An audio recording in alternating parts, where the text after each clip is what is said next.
Sneelock. Welcome to another episode of Old Sneelock's Workshop. Today we're talking about part 2 of the clamp saga at Old Sneelock's Workshop. Yes, I do have a lot of clamps.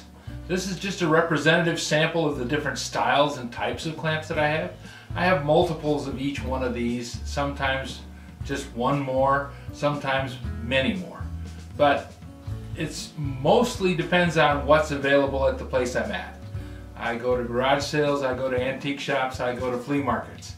I like to buy them inexpensively. I don't want to spend a lot of money on clamps. There's only a few in here that I bought new. And over the years I've always said, if you can't think of anything to give me for Christmas, give me clamps. The most common type of clamp is a C-clamp. This is made by the Adjustable Company. It's a drop forged clamp. Has a Acme type thread on it, very strong. C-clamps are not as strong as some people think they are. They will bend. This one is made from forged steel. It will actually twist and bend if you put too much force on it. If you stick a bar on here, anything strong enough to bend that rod, you've over torqued the clamp. You're going to twist it out of position. It's no longer going to go square. It's not going to work as well. Clamps are only designed to hold a certain amount of tonnage or pressure, so try and keep them within the design limits. If you see this bending, you've gone too far. If you try and do anything more than just hand pressure, and I have to be careful because I can put a hell of a lot of hand pressure on something. Hand pressure should be enough to hold whatever together that you need to hold with a clamp. If it's not, look at the way you've got the joint built. Look at what you're trying to do. You want to have the clamp stay just the way it came out of the factory forever. This is an example of a cast clamp. This is a cast iron casting. Came out of Taiwan. Usually this type of clamp has a rolled thread, which you can see because the thread is a different kind of profile. If you over tighten this one, it won't bend. It'll snap. Usually either here or here. It'll just pop right off of there. For woodworking, they're 99% of the time okay. But woodworking, you don't want to use a C-clamp anyways because the pads tear into the wood and they're just a little bit too rough for the process that you're trying to use them for. I use these for metalworking, mostly clamping weldments, because if I screw one up, then I go, oh well, it was a Taiwanese clamp. I get a lot of these at garage sales because guys have one. They broke the other one and decided not to use this one anymore.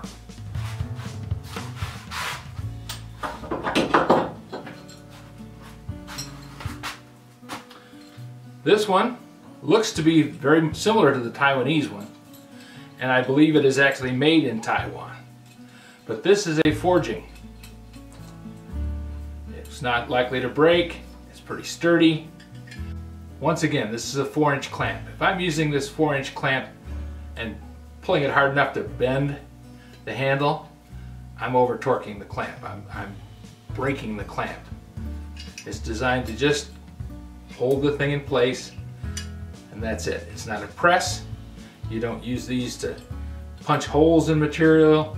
You don't use these to try and bend bars straight. It's a clamp. It's designed to just hold things together. It's not a forging method.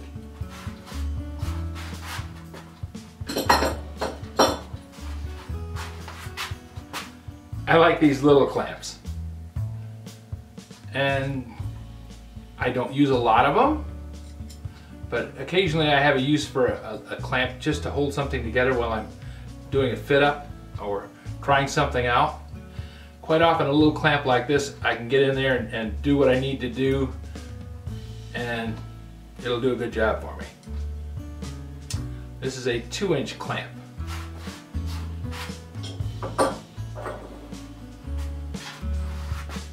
Now this is a tiny little clamp, and this is a casting made by SHC. I don't know who SHC is. It's a casting, but it's a special kind of casting. Cast iron comes in a couple of different forms. There's semi-steel, and then there's cast iron. This is called malleable. Malleable means it's somewhat flexible, and it works out fairly good for clamp. Now this one was bent before I got it. Somebody used it a little bit too roughly. It's also not the world's greatest clamp. It didn't line up to start with, I would imagine. But this part isn't bent, so that tells me nobody really got into it too heavily. I think it's probably just an inferior style of clamp. But considering that it's a 1-inch clamp, and the things that I'm clamping with a 1-inch clamp don't require that much pressure, I like having it around. It's useful.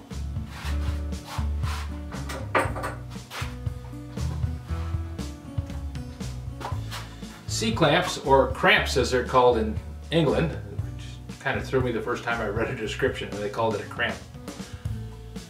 Clamps have been around a long, long time. This is a Phoenix 2.5. Now the old ones that I find have this wing nut type handle. That's good because it limits the amount of pressure that you can put on this clamp. This is a drop forging. It's not a casting. And the way it's designed, it doesn't close up all the way. So this one was probably made for a specific purpose.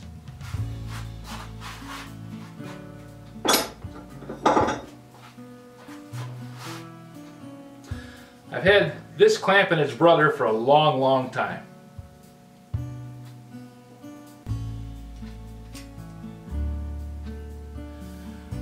One of the reasons that I kept it is it's an antique, and I thought maybe I could fix it because somebody pulled on it a little bit too hard, broke the thread.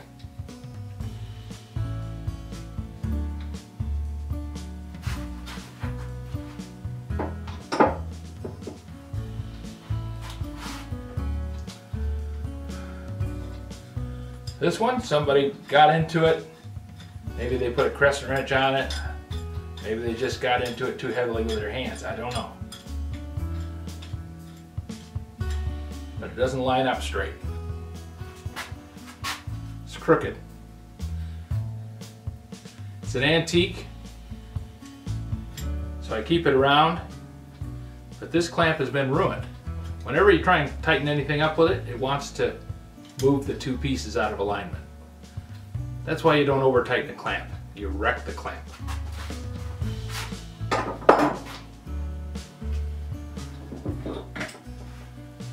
Then some people take a C-clamp. This is a Cincinnati tool company C-clamp, which Cincinnati made very good tools, still does. As far as I know, they're still in business. Somebody took a C-clamp and tried to make it into a lifting clamp. This is a terrible idea. You don't have enough grip on it, so when you tighten the thing up, if you're trying to lift anything fairly heavy, which the whole idea of welding on a loop onto it implies that you're going to be doing something fairly heavy, causes the jaws to open up, puts the force on the screw thread to try and open the C, and that causes the clamp to let go. I had a guy nearly get killed because he was using a clamp very similar to this. We were working at a company and the guy was trying to move some parts around and decided to go get a C-clamp. Didn't have a welded hook on it, it just used a regular C-clamp, put a strap through it, tightened it up onto a piece of plate steel, lifted the plate steel 25 feet up in the air, and it came down. Luckily, it only knocked him out of the way, it didn't land on him. It would have cut through him like a guillotine because it was coming down the edge first. Don't do this. I have this clamp because I have this clamp. It's my fixation. I don't use it for lifting. I use it as a clamp, and now I'm using it as an object lesson. Don't use a clamp like this.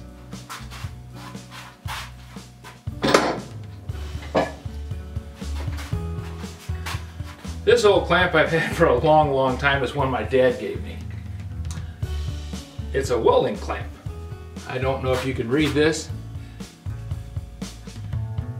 It was made by the Haven Steel Company out of Kansas City, Missouri. Clever design. Whenever you're using a C-clamp for welding,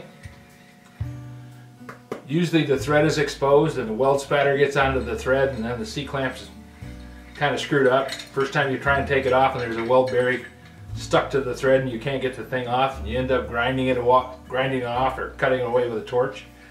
Kind of frustrating. This one has a shield that goes over the top of the thread.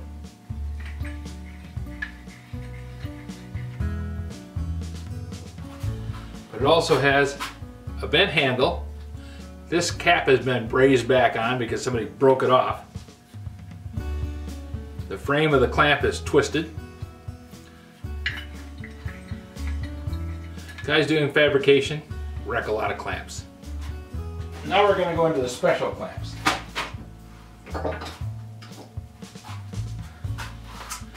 This one is made out of fiber reinforced plastic. It's a C-clamp, kind of small. It was made specifically to clamp parts onto anodizing racks. Parts on anodizing racks, they're aluminum parts, and you have to clamp them to an aluminum bar to dip them into the anodizing tank because you only want aluminum in the tank. Anything else will corrupt the bath. So this little bugger is made out of fiber reinforced plastic. It does have a metal screw, stainless steel. It's not connected to anything electrically, so in the tank it's neutral. Doesn't seem to bother it a whole lot. This was a sample that was given to me by a supplier that wanted to sell me a bunch of these at 20 bucks a piece. I didn't think the company that I was working for needed to have this clamp. We got along pretty well just taking a bar and bending a piece of aluminum to wedge it into the rack. But I still have it. That's 30 years ago. This one, I wonder how many of you guys can actually tell me what it is. This is a specific clamp, and it was one that was used for a long time for a very specific purpose. See if you can guess what it is. Leave a note in the comments below. I'd be interested to see what you think. This clamp, it's a handy little bugger. It's for mounting on a bench. You can put a bolt into the little pocket there or fasten it down with a couple of bolts through these C-shaped holes. Then you can clamp things down to a surface with it. I bought these because I was making some window frames and I didn't have a workbench. Rather than making a workbench, because my shop had a dirt floor and I had a whole lot of other things going on, I made a couple of sawhorses because I figured I could use the sawhorses a lot more commonly than I would the bench at the time. I drilled the top of the sawhorse to accept a screw, and I put two of these clamps, one on either end. I was able to set two sawhorses side by side, whatever distance I needed them, level them up, and clamp things down to them with these clamps. I used the fixture to make storm windows for my house. I like the clamps. I still got the sawhorses. I left a lot of sawhorses over in Union City, but I brought those with me because they go with these clamps. This one I haven't used yet. I've used similar clamps, but I got this one at a garage sale.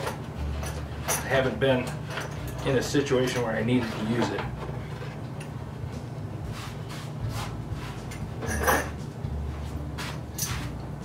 It comes with these.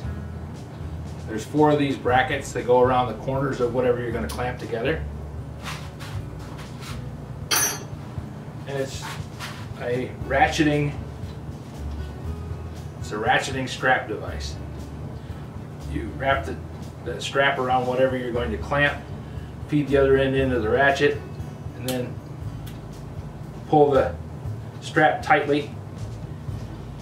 You can use a wrench on this little bolt here to draw the thing even tighter. It's kind of a cool idea, and I like cool old ideas, but it doesn't seem to be a whole lot of need for me at this time. Maybe if I get into furniture making, I'll have more use for this. Has a special tag on it. It says Shopsmith, $10.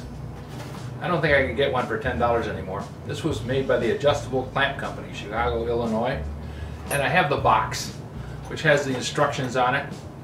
Part of the reason I picked it up, I thought it was kind of cool. It didn't cost me 10 bucks. That's just what the price was on the box. In a box full of clamps that I got down in Galesburg was this little device. And I looked at it at first and thought, what in the world is that? Well, it is a clamp. It's a cam clamp.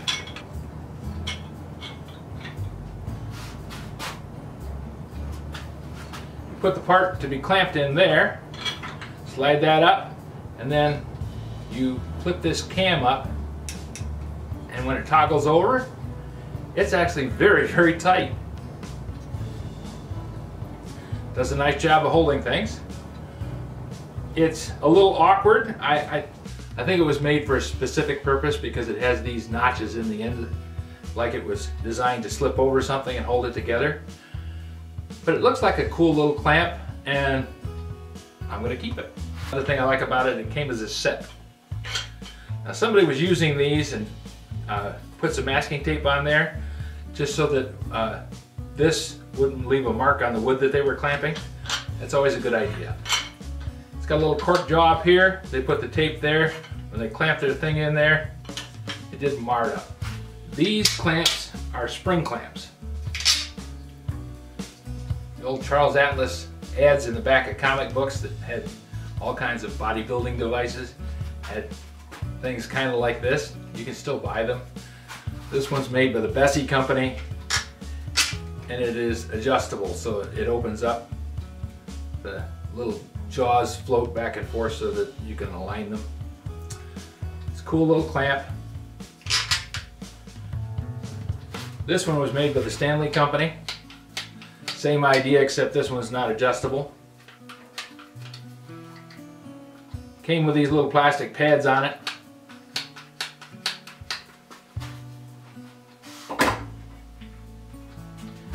Then this great neck clamp is kind of fancy. It has a ratcheting device on it.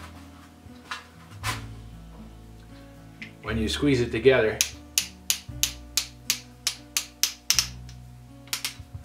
the little ratchet latches it and makes it so that it stays. So you can have it squeezed down on all manner of things and it'll hold on. Similar device, different kind of ratchet. This one doesn't have any teeth on it, it just uses a friction fit. Made by the Irwin Company.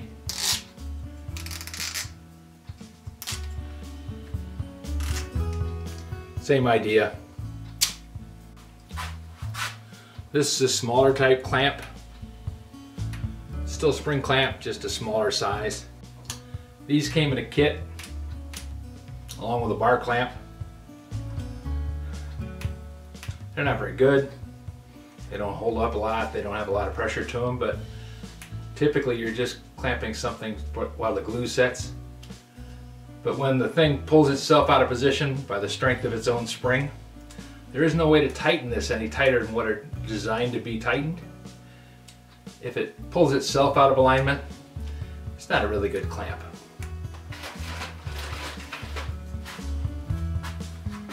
Bet your mom had some of these. Not so common anymore. Everybody throws things in the dryer. Very few people actually hang anything out on the clothesline anymore. But you can still buy these. I used a whole bunch of them when I was making a little dollhouse for my wife. They work great for small assemblies because they're inexpensive. They got a good long reach for the size that they are, and they'll clamp up to 1/4 inch thick. They don't cost much either. I forget how much I paid for this bag full of clamps, but it wasn't much more than $5. Thanks a lot for watching. If you have any suggestions for any new videos or questions about this video or any of the other videos in the series, just drop a note in the comments below. You know I read them all.